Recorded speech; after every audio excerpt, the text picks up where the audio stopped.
নমস্কার, সনাতন ধর্মকথা চ্যানেলে আপনাদের সবাইকে স্বাগত।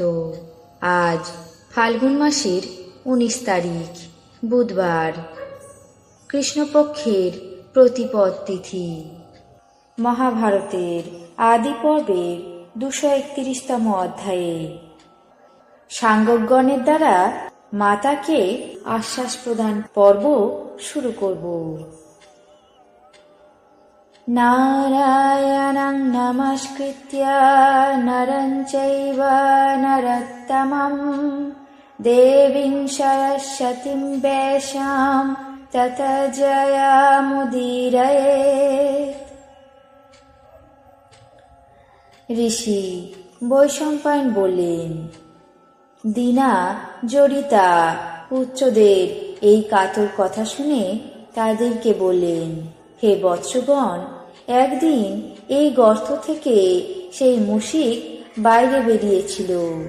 সেই সময় একটা বাজ পাখি তাকে শিকার করার জন্য নিয়ে গিয়েছে। অতএব তোমরা নির্ভয়ে এই গর্তের মধ্যে প্রবেশ করো। সাঙ্গগণ বললেন, হে মাতা, আমরা সেন পক্ষীকে মুশিক নিয়ে যেতে দেখিনি, আর যদিও বা সেই মুশিককে নিয়ে গিয়ে থাকে, তবুও ওই গর্তের মধ্যে অন্য মুশিকদের থাকার সম্ভাবনা আছে। তারা আমাদের জন্য ভয়াবহ হতে পারে। দেখো, বায়ুবেগ ক্রমে নিবৃত্ত হয়ে আসছে। অতএব অগ্নি আমাদের কাছে আসতেও পারে, আবার নাও আসতে পারে। কিন্তু আমরা এই গর্তের মধ্যে প্রবেশ করলে মুশিকের হাতেই প্রাণ ত্যাগ করতে হবে। এক পক্ষে মৃত্যু নিশ্চিত, অন্য পক্ষে সংশয় আছে। অতএব আমাদের সংশয় পক্ষ নেওয়া উচিত হবে। হে মাতা, তুমি আমাদের মায়া পরিত্যাগ করে উপযুক্ত কোনো স্থানে পালিয়ে যাও। আমরা এই আগুনে প্রাণ ত্যাগ করার পর তুমি অন্য কোনো পরম উৎকৃষ্ট পুত্রের জন্ম দিতে পারবে। জরিতা বললেন, হে পুত্রগণ, যখন সেই মহাবল পরাক্রান্ত সেন পক্ষী গর্ত থেকে মুশিককে নিয়ে যায়, আমি সেখানে সেই স্থানে উপস্থিত থেকে আমি তাকে স্বচক্ষে প্রত্যক্ষ করেছি এবং সত্বর তার পিছনে গমন করে এই আশীর্বাদ করেছি, হে সেনরাজ, তুমি আমাদের শত্রু, কিন্তু এই মুশিককে হরণ করে আমাদেরকে নিষ্কণ্টক করলে।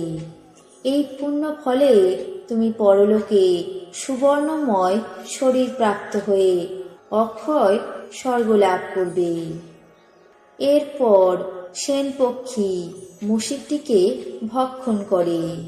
তারপর আমি তার আজ্ঞা নিয়ে নিজের গৃহে ফিরে আসি। অতএব হে পুত্রগণ, তোমরা স্বচ্ছন্দে এই গর্তের মধ্যে প্রবেশ করো, কোনো ভয় পেও না। আমার সামনে সেন পক্ষী মুশিককে ভক্ষণ করেছে। সাঙ্গগণ বললেন, হে মাতা, সেন পক্ষী যে মুশিককে নিয়ে গিয়েছে আমরা তার কিছুই জানি না। অতএব কিভাবে এই গর্তে প্রবেশ করব? জরিতা বললেন, আমি স্বচক্ষে দেখেছি সেন পক্ষী মুশিককে ভক্ষণ করেছে। তোমাদের কোনো ভয় নেই, আমার কথা অনুযায়ী কাজ করো। সাঙ্গগণ বললেন, মাতা, তুমি কেন মিথ্যা প্রবোধ দিয়ে আমাদের ভয় হরণ করার চেষ্টা করছো? ওই গর্তের মধ্যে যখন শত্রু থাকার সম্ভাবনা, তখন আমাদের কোনোভাবেই তার মধ্যে প্রবেশ করা উচিত নয়। দেখো, আমরা তখন তোমার কোনো উপকার করিনি। আমরা যে কে তা তুমি বিশেষভাবে জানো না, তবে তুমি কি জন্য এত কষ্ট সহ্য করেও আমাদেরকে লালন পালন করছো? তুমি আমাদের কে, আর আমরাই বা তোমার কে? তুমি অল্প বয়স্কা, দর্শনীয়াও বটে।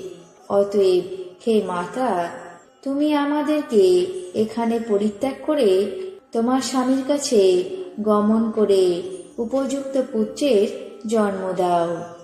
আমরা এখানে থেকে অগ্নিতে প্রাণ পরিত্যাগ করে সদ্গতি লাভ করি।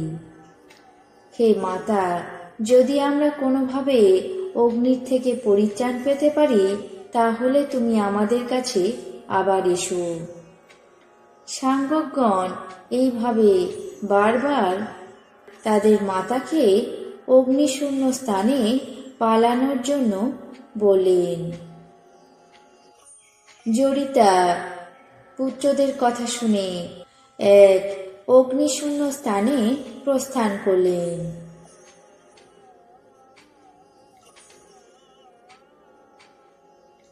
আজ মহাভারতের আদি পর্বে 231তম অধ্যায়ে সাঙ্গগণের দ্বারা মাতাকে আশ্বাস প্রদান পর্ব এখানে শেষ করছি।